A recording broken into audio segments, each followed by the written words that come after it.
Nós estamos aqui de novo, 2014, abrindo a programação desse nosso grupo de apoio a pessoas com zumbido. E a gente vai contar hoje com uma amiga grande, que é a Adriana. Ela faz parte do nosso grupo, fez parte do nosso grupo de zumbido, e também é uma grande colega no sentido de levantar a bandeira, de seguir o nosso caminho, a busca, né, pela cura do zumbido. A gente tem aqui uma notícia super boa. Vocês estão me vendo aqui, a Tani não está aqui com a gente, mas isso é por uma ótima causa, né? Ela está na Nova Zelândia estudando, está na Nova Zelândia pronta para trazer coisas novas para a gente, que é o que a gente mais quer, né? Então, um grande abraço a Tani, que deve estar lá do outro lado do mundo, olhando a gente e torcendo por nós aqui. Bom, hoje a gente vai falar de novo sobre zumbido, e a gente sabe que zumbido, só dando uma repescada, zumbido está presente em pelo menos 28 milhões dos brasileiros, né? Então tem muita gente se incomodando com esse sintoma que pode causar diversas repercussões, né, na nossa vida, no nosso dia a dia. Existem vários tipos de tratamento, como vocês já devem ter visto nos nossos materiais, desde tratamentos medicamentosos, tratamentos não medicamentosos. A gente tem o fisioterapeuta agindo, a gente tem o dentista, nós temos terapias sonoras, nós temos vários outros tipos de tratamentos complementares. Quais são esses tratamentos, assim, para quem que a gente pode indicar cada tratamento? Quer dizer, serve para todo mundo? Será que não? Né? Só que para decidir o tipo de tratamento eu preciso investigar e eu preciso ver a causa de cada um, né? Então é por isso que nós estamos aqui hoje, para falar de como investigar as principais causas do zumbido. E como eu disse, eu conto aqui com a minha amiga Adriana Lima Gürtler. Ela é otorrinolaringologista, tem um doutorado pela Faculdade de Medicina da USP e trabalhou um tempão com a gente, falando sobre zumbido, atendendo pacientes com zumbido. Foi cria da Tani também, que está online. Eu já soube pelas meninas aqui que a Tani está com a gente. Oi, Tani, como vai? Espero que você esteja bem, traga muitas novidades aí. Bom, rapidamente, Adriana, quais são as principais causas de zumbido? Primeiramente, boa tarde. Gostaria de agradecer o convite, Marcinha. É uma honra estar aqui com vocês, né? E quando a gente fala no paciente com zumbido, as principais causas a gente tem que lembrar, primeiramente, do ouvido, né? Que são as perdas auditivas. Então, na grande maioria das vezes, existe essa associação entre zumbido e perda auditiva. Então, nós temos que investigar se esse paciente, quais são as causas e se esse paciente tem essa perda auditiva, né? Certo. E além da perda auditiva, Adriana, tem outra coisa relacionada com o zumbido? Quais seriam as outras causas? As outras causas que nós também vamos investigar. O abuso da cafeína, né? É aquele paciente que costuma tomar muito cafezinho o dia inteiro, Coca-Cola, Pepsi-Cola. Temos também as causas cardiovasculares, né? Que a gente tem que ver se o paciente é hipertenso. As alterações metabólicas, principalmente do colesterol, aumento de colesterol, de triglicerídeos. Pacientes com deficiência de zinco também, é uma coisa que nós temos que pensar. Pacientes com alterações neurológicas, psicológicas, nessa que eu chamo a atenção, a depressão, né? Que muitas vezes a gente não sabe o que vem primeiro, né? E a gente tem que fazer uma boa anamnese do paciente para tentar colocar ele em um desses grupos, né? Você acha que causas musculares, causas dentárias também podem fazer? Também, sim. Principalmente naqueles pacientes que têm essa queixa, né? Muitas vezes paciente que tem o zumbido e que não tem a queixa de perda auditiva, possui dor muscular, principalmente em região de cabeça, pescoço, queixa de ATM, de bruxismo, é uma causa sim que nós devemos valorizar. Então, só para retomar, o ouvido, ele funciona como se fosse um sensor, né? Então ele é o sentinela do organismo. Várias coisas podem acontecer no nosso organismo, desde uma perda auditiva, mas eu posso ter também as alterações dietéticas, as alterações, os hábitos alimentares são importantes, os hábitos em relação ao sono também é uma coisa bastante importante, e tudo isso pode influenciar o zumbido. Onde é que eu quero chegar com isso? O zumbido é um mar de causas, tem um monte de causas que a gente precisa investigar. E aí eu te faço uma pergunta, Adriana, como é que eu faço para pesquisar se o paciente tem zumbido por conta de perda auditiva ou não? A gente sabe que o zumbido é uma hiperatividade, uma atividade aumentada dentro ali do sistema da audição, né? E aí como é que eu consigo avaliar esse paciente em relação à audição? Primeiramente, muitos pacientes que vêm com a queixa do zumbido, muitas vezes eles não têm, né, a queixa da perda auditiva.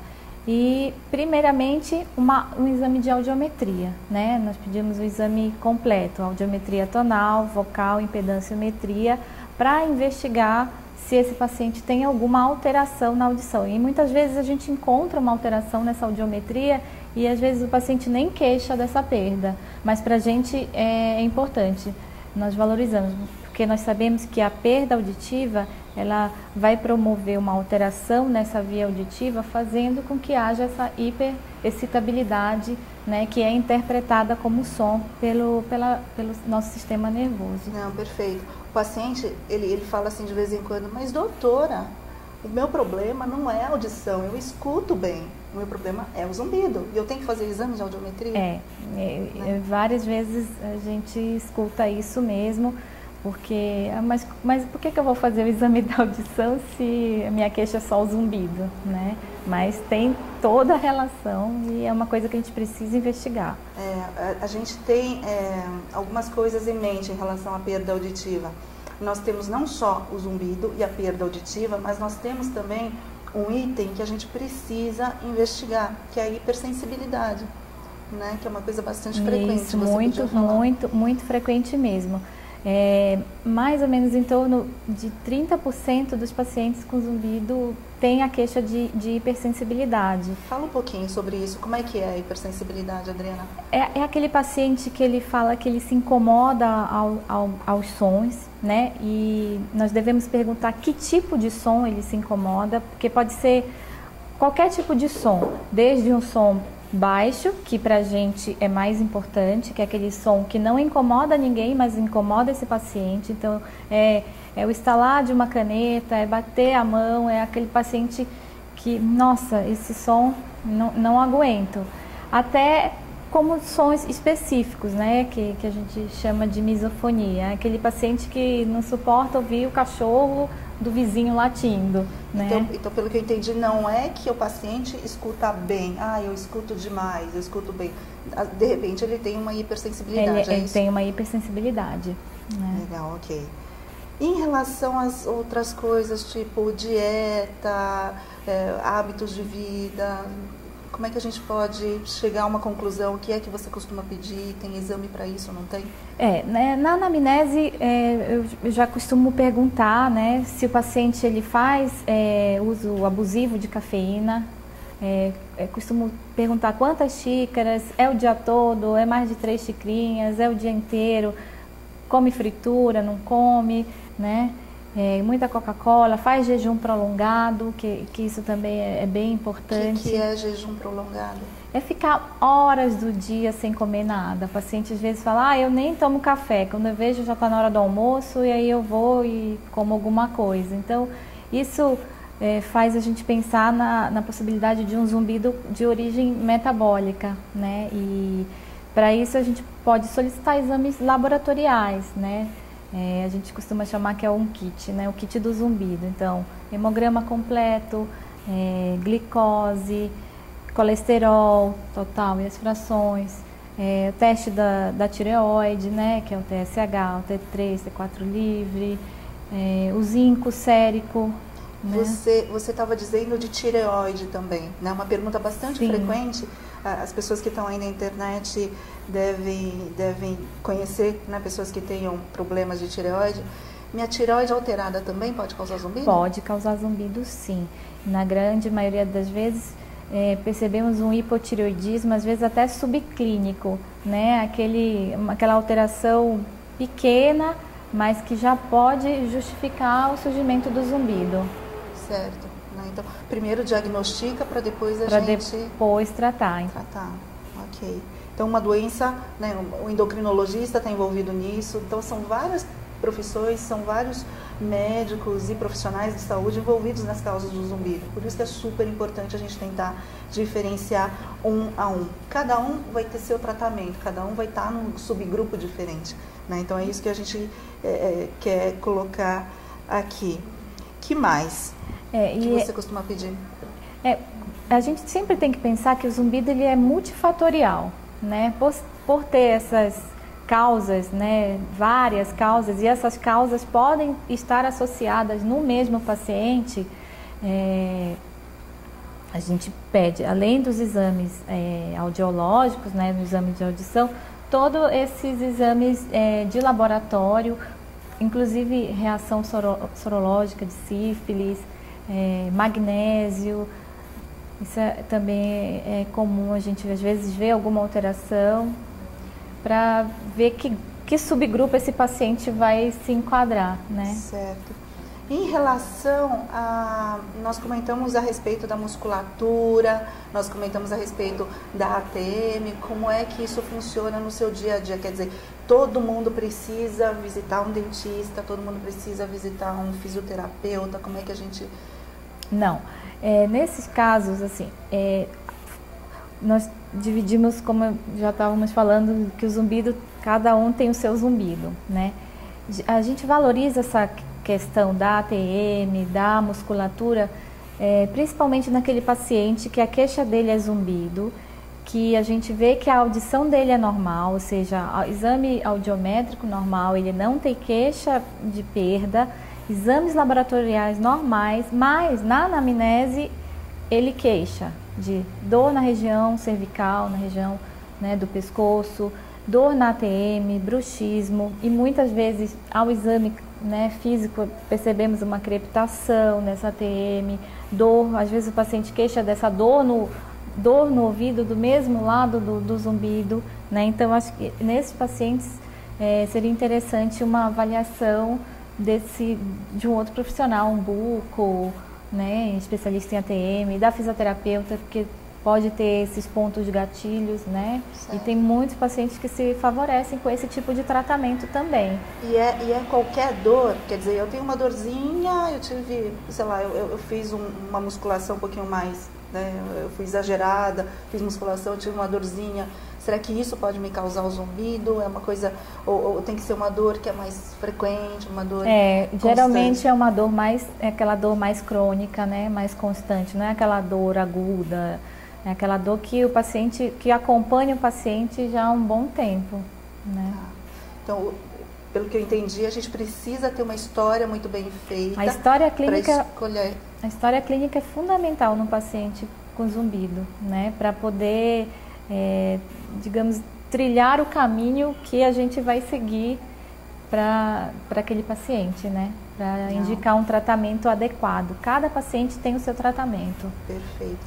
A gente costuma dizer que não só, né, o nervo auditivo, mas assim como o nervo que controla a musculatura da região de cabeça e pescoço, as informações desses dois sistemas acabam se localizando, acabam se encontrando num ponto comum, né, que são as estações da via auditiva, as estações do sistema auditivo. O som, ele, quando entra pelo nosso ouvido, ele passa por diversas estações até chegar ao nosso cérebro. E numa dessas estações a gente tem a confluência dessas informações, tanto da região de músculos, né, de cabeça e pescoço, assim como do nervo auditivo. E aí a gente acaba tendo a influência então da musculatura no zumbido. É super importante a gente ficar de olho nessa causa, até que uma causa frequente, né? E só por uma história bem feita, por um exame físico bem feito, a gente consegue já desconfiar, já pensar em quem deve ir para o fisioterapeuta, quem deve ir para o dentista, quem deve, né, quem vai se beneficiar com a acupuntura, etc. Uma coisa que a gente gosta de falar é que não existe uma receita mágica, né? Não tem uma receita de bolo, olha, você vai pegar isso aqui, que você vai seguir todos esses passos e você vai ficar bem. Não, cada paciente é um paciente. Talvez para um a acupuntura seja excelente, talvez para o outro precise só de uma placa de mordida, alguma alteração, né? Resolver alguma alteração na região da arcada dentária. Não é isso? Isso mesmo.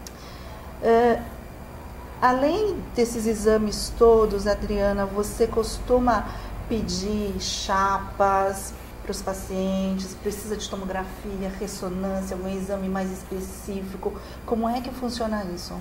Então, inicialmente pedimos esses exames básicos, né, conforme a história, né, do paciente.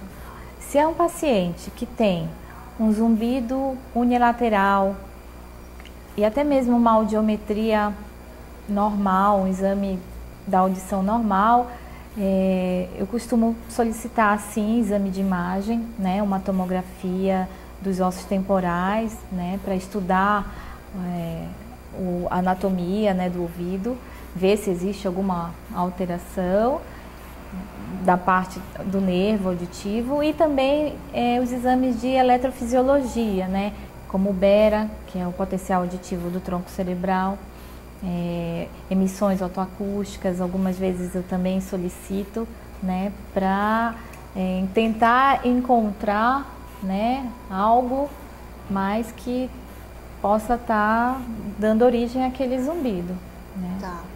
Então, de novo, exames para todo mundo? Não. Dependendo do caso, a gente orienta ou não. De tudo isso que a gente está conversando, né, pelo que eu entendi, você valorizaria algum ponto? Olha, isso aqui é crucial na investigação do zumbido. Qual seria esse ponto que eu queria que você colocasse para todo mundo aqui?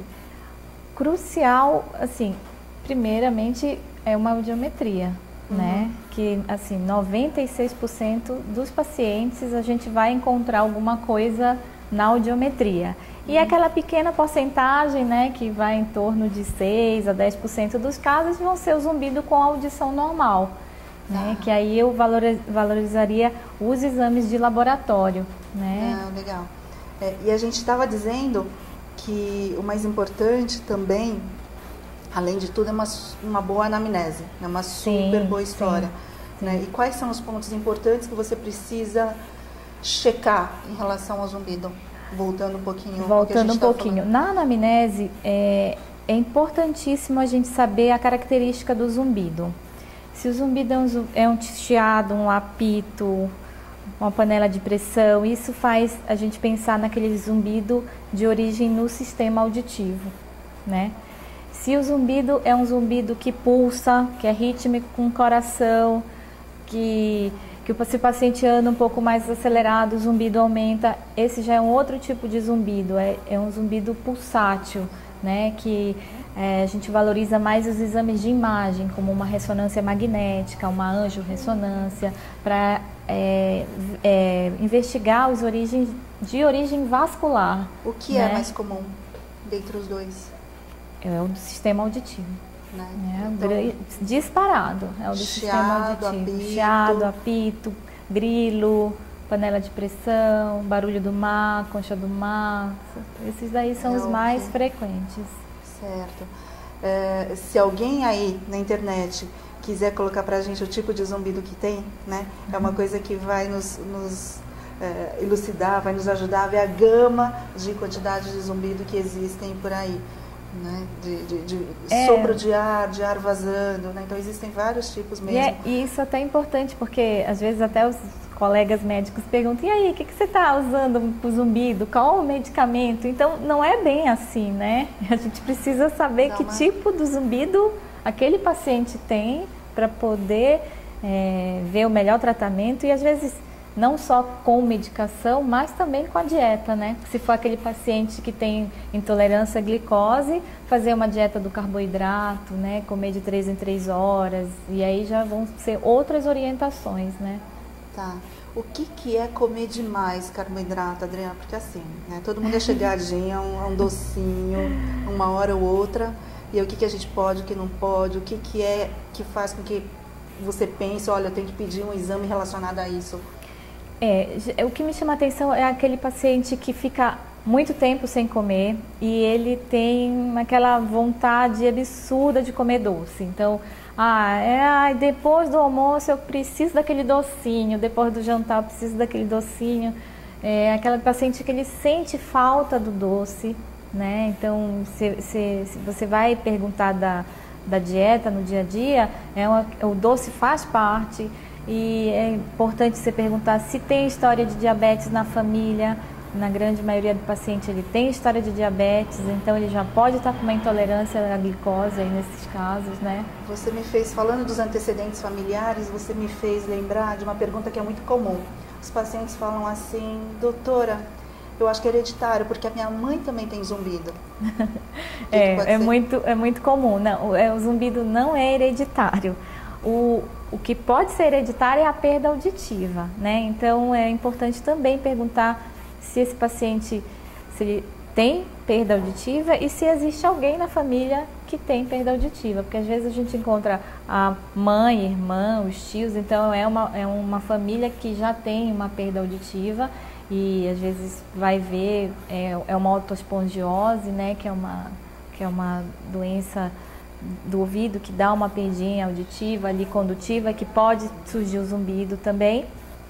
E às vezes a gente encontra em várias pessoas da família, né? Então a perda auditiva sim, o zumbido não. Labirintite, eu tenho labirintite, então o zumbido é por causa da labirintite? Não, também não. Assim, o paciente ele costuma falar, eu tenho labirintite, aí você vai perguntar... Minha mãe também teve labirintite. A labirintite, a gente pensa mais em tontura, né? E aí seria perguntar sobre a tontura, que tipo de tontura. O que a gente vê muitas vezes é a associação, né, do paciente que tem o zumbido e ele também queixa da tontura, né?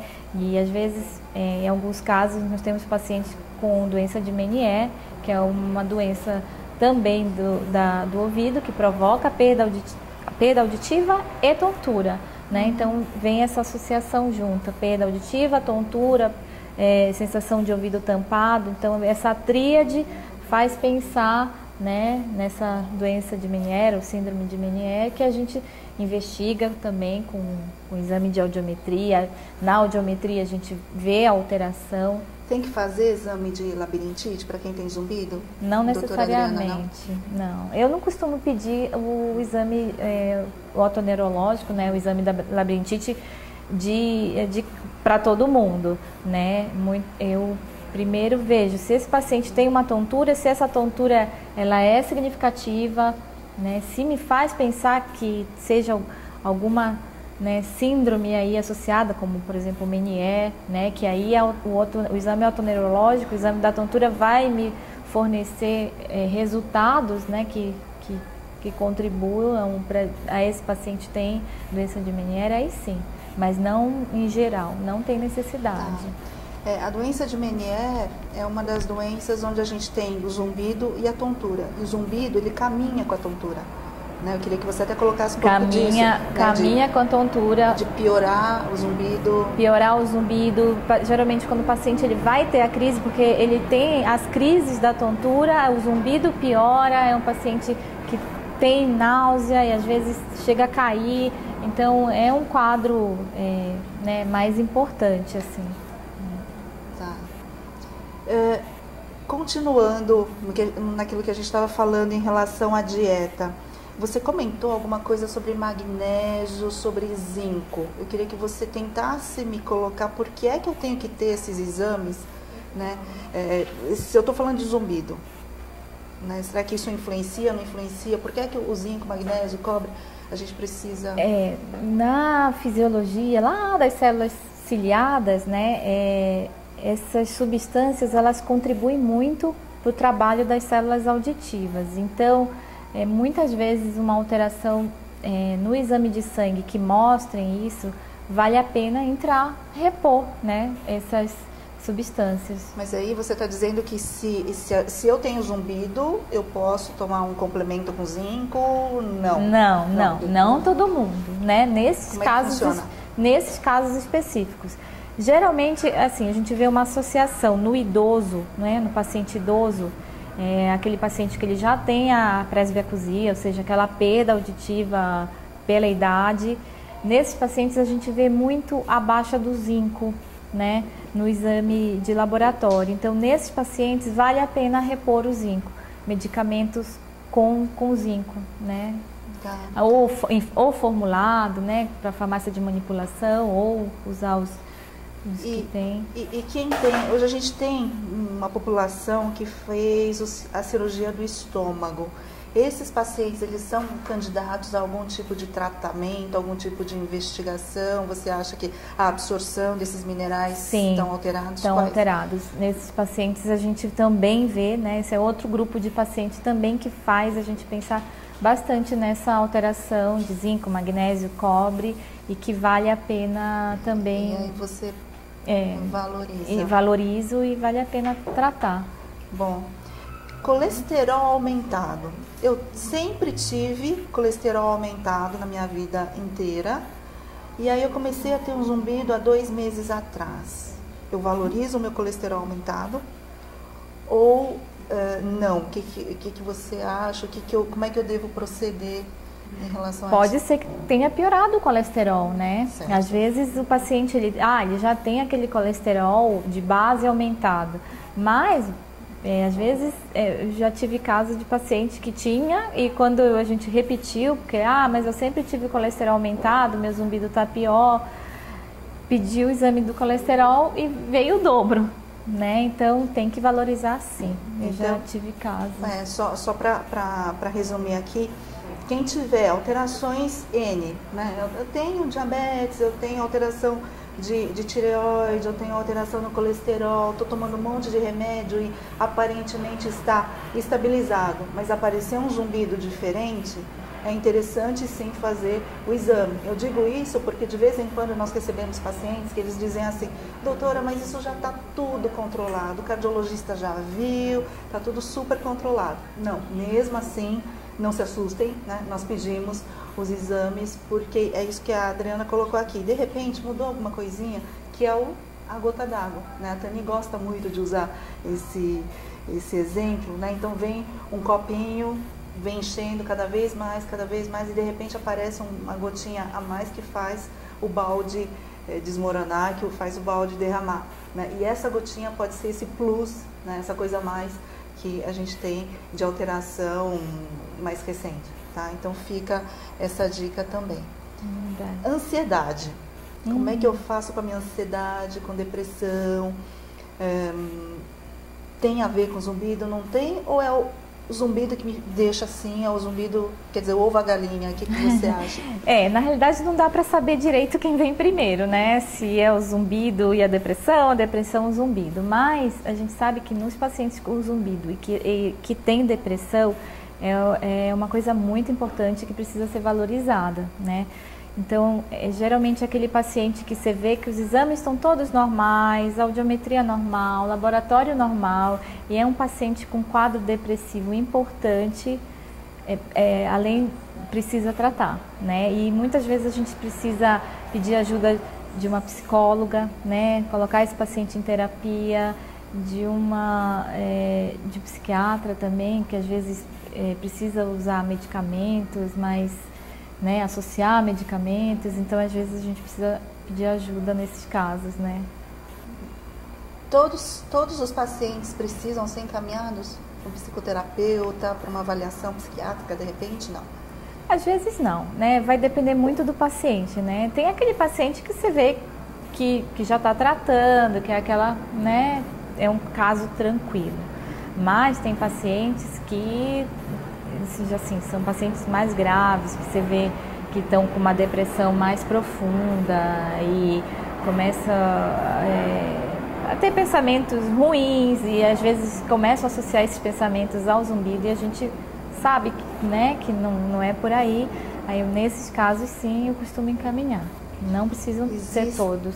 Existem alguns estudos que mostram recentemente que pacientes com zumbido têm a diminuição de uma substância, de um hormônio chamado serotonina, de mediador, né, dentro do ouvido. E essa serotonina é o que nos dá a sensação de prazer, que está muito envolvido com o estado de humor equilibrado, né? Então, isso pode até justificar a utilização de alguns medicamentos, tipo antidepressivos, nos pacientes que têm zumbido, né? Mas não necessariamente o paciente que tem zumbido tem a depressão, né? Que foi o que a gente acabou de ver. Nós temos perguntas pela internet? Só uma paradinha para voltar ao live. Nós vamos ficar um pouquinho...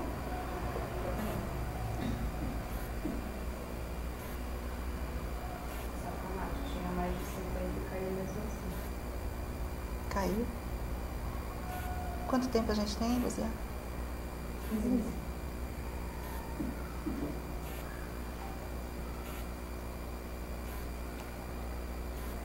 E tem pergunta? Acho que ele está respondendo. Ah, é?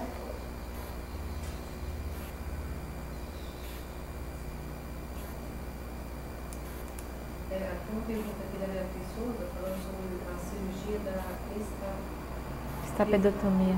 E a melhora do zumbido. Qual é a referência? Essa é boa. Sua tese. Beatriz? Beatriz Souza. Souza. Tá. Isso é ótimo. Mas tá bom, né? Qual é a referência da estapedotomia? E a melhora do zumbido. Ou todas. Vou pedir para ela ler minha...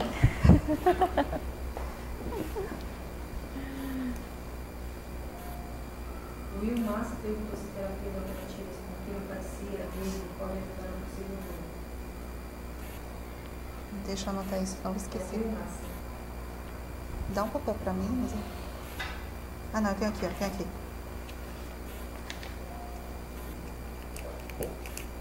Você responde essa? Da estapedotomia? Massa... É Beatriz Souza, Estamos né? de volta? Podemos? Podemos. Olá, uma pausa, estamos de volta. Adriana, nós temos uma pergunta da Beatriz, né, que tá na internet, Beatriz Souza. Ela pergunta sobre estapedotomia, que foi um assunto da sua tese de doutorado.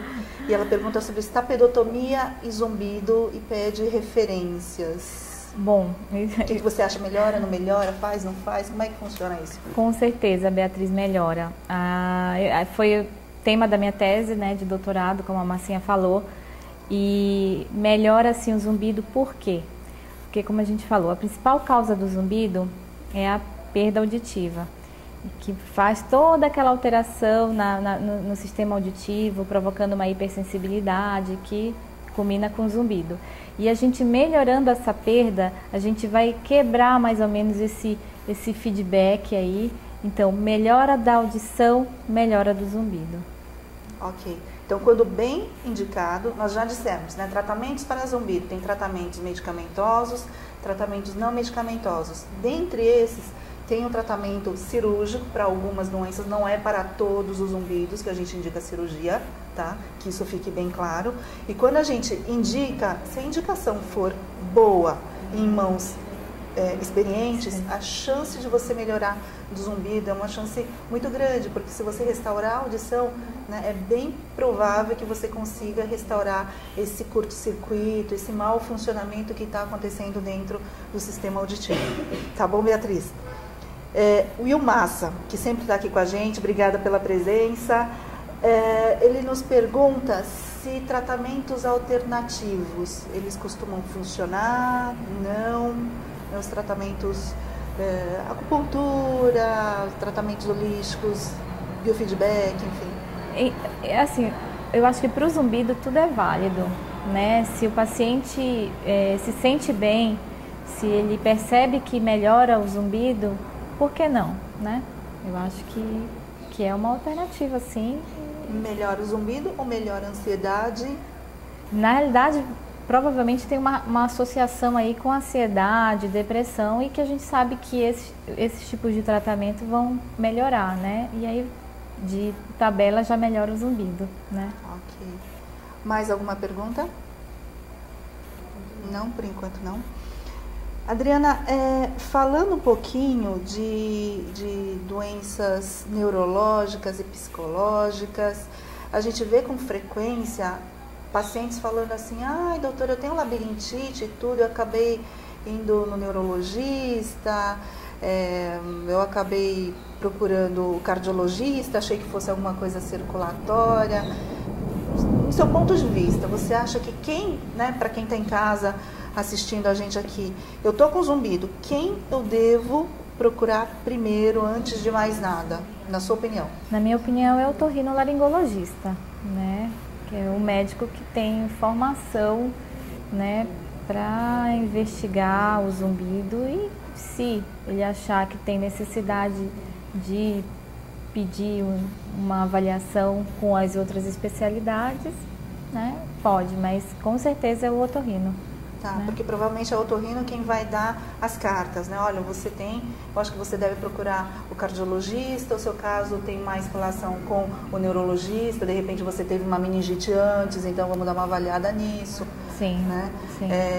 E aí é o otorrino que vai encaminhar você para o cardiologista ou para o ortopedista ou para o fisiatra, se tiver algum problema na coluna, ou para o fisioterapeuta. Sim, né? sim. Eu acho que é uma grande chance. Agora, em termos de investigação de problemas que acontecem na região de pescoço mesmo, é comum a gente pedir raio-x, eu preciso fazer raio-x, eu preciso investigar, fazer uma ressonância de coluna, como é que isso funciona, ao seu ver? Depende do tipo de dor do paciente, né? Se é uma dor importante, se esse paciente tem alteração de sensibilidade de membros, né, superiores. Na grande maioria das vezes, não. É um paciente que pela queixa indica mais que seja aquela origem muscular mesmo, né? De tensão do dia a dia, daquela contração, e às vezes até mesmo na palpação do pescoço a gente percebe, né, que é um paciente mais, né, tenso, né, a musculatura tensa. Nesses casos eu gosto de pedir uma avaliação, né, com um fisioterapeuta para investigar os trigger points, ver se nessa avaliação o paciente... Trigger points são os pontos de gatilho, estão aquelas regiões quando a gente aperta, geralmente o paciente fala, nossa, eu sinto que a dor parece que veio para cá, para trás da cabeça, geralmente ela vai se irradiar. E nesse tipo de paciente, a gente sabe que o tratamento muitas vezes para desfazer essas regiões, né, que se formam como se fossem verdadeiros nódulos, né, na musculatura. Nesses pacientes, muitas vezes, desfazer esses nódulos, né, na região muscular, compressa quente, e com a fisioterapeuta a gente vê que melhora muito. Já tive paciente com bons resultados com esse tipo de tratamento. Perfeito. Só para a gente resumir tudo isso que a gente falou. Eu tenho zumbido, né? Eu tenho um zumbido que me incomoda depois que eu saio da balada, eu vou a uma discoteca, a um casamento e aparece um zumbido. Deixo para lá, porque ele vai embora depois que a gente dorme, né? Ou é uma coisa que eu preciso investigar, doutora? O que você acha? É uma coisa importante, uma coisa... Não, é assim, se é uma coisa transitória, né, porque foi na balada, ter som alto, né, como eu falo para os pacientes, é como se você desse uns tapinhas nas células ciliadas, né, tum, tum, tum, e elas vão estar no outro dia, né, trabalhando um pouco... assim, com problemas e aí tá o zumbido nesse período. E aí passa. Não necessariamente precisa se preocupar, né? Assim, 80% da população tem zumbido, não se incomoda. Esses zumbidos trauma acústicos e que são transitórios, na grande maioria das vezes não observamos nenhuma alteração, né? Nem no exame de audiometria, e o paciente fica bem.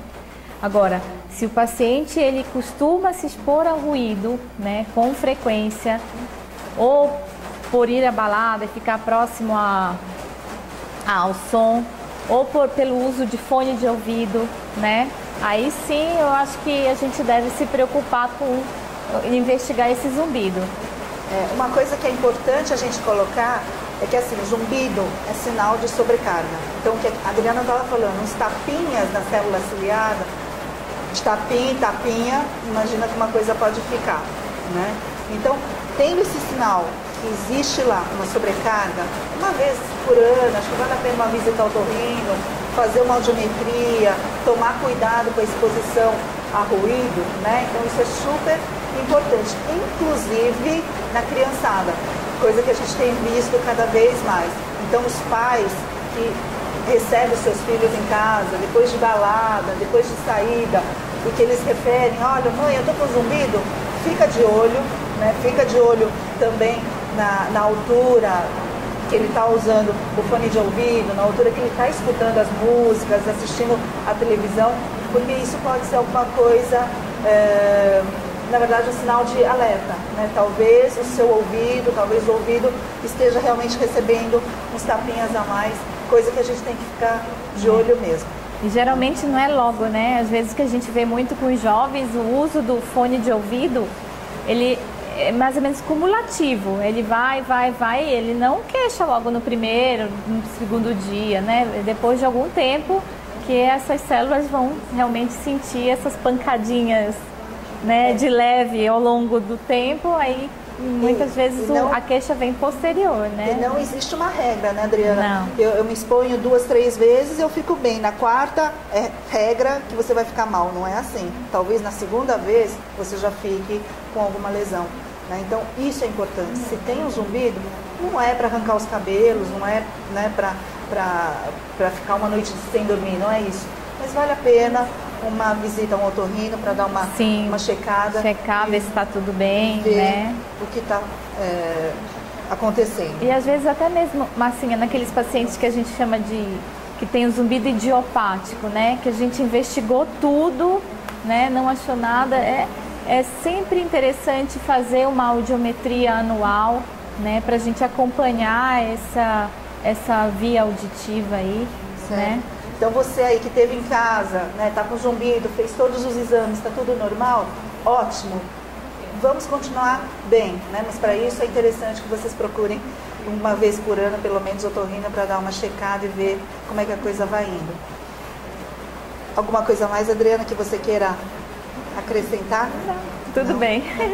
A gente vai aqui agradecendo todo mundo, vocês que estão aqui conosco, vocês que estão aí pela internet. Tani, que você está super longe, super obrigada por responder todas as perguntas.